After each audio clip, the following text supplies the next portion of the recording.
কলকাতা, আলো আর ছায়ার শহর। ব্যস্ত রাস্তাগুলো প্রতিদিন হাজার গল্প বলে, কিন্তু কিছু গল্প সময়ের অন্ধকারেই লুকিয়ে থাকে। 1989 সালের এক ভয়ঙ্কর অধ্যায়, স্টোনম্যান, এক অদৃশ্য সিরিয়াল কিলার, যাকে আজও কেউ চেনে না। কে ছিল সে? কেন সে মানুষ হত্যা করত?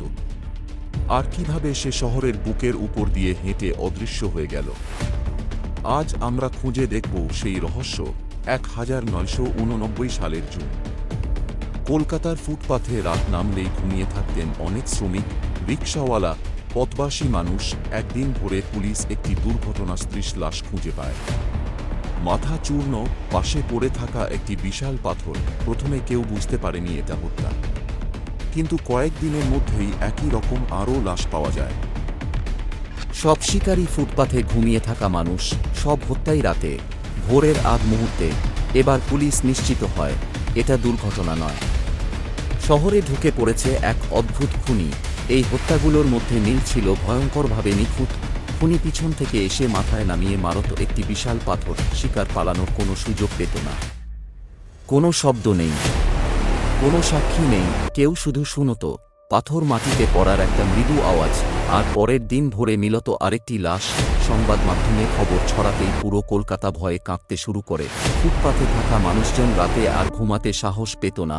পুলিশ রাতভর টহল দিতে শুরু করে, কিন্তু খুনিকে খুঁজে পাওয়ার কোনো উপায় ছিল না। সে না কোনো অস্ত্র রেখে যেত, না চিহ্ন, সে যেন অদৃশ্য এক ছায়া। তদন্ত যতই এগোতে লাগল, ততই বাড়তে লাগল রহস্য। অনেকের ধারণা এটা ছিল একজন সাইকোপ্যাথের কাজ, যে দুর্বল মানুষদের লক্ষ্য করত কারণ তারা সমাজের চোখে অদৃশ্য। কিছু পুলিশ সদস্যের বিশ্বাস এটা হয়তো কোনো গোপন গ্যাংয়ের ব্যাপার। ফুটপাথের নিয়ন্ত্রণ, চাঁদাবাজি কিংবা এলাকার প্রভাব, এসব নিয়েই চলছিল এক অন্তর্দ্বন্দ্ব। অন্যদিকে অনেকে মনে করত একজন নয়, বরং কয়েকজন খুনি একই কায়দা নকল করে শহরকে বিভ্রান্ত করছিল। কিন্তু এসবই ছিল অনুমান, প্রকৃত সত্যের নাগাল কেউ পায়নি। কলকাতা পুলিশ শত শত লোককে জিজ্ঞাসাবাদ করে। রাতভর পুলিশ ও টহল দল মোতায়েন করা হয়, তবুও স্টোনম্যানের ছায়াও মেলে না। কোনো ফিঙ্গারপ্রিন্ট নেই, কোনো ফুটপ্রিন্ট নেই, কোনো প্রত্যক্ষদর্শী নেই।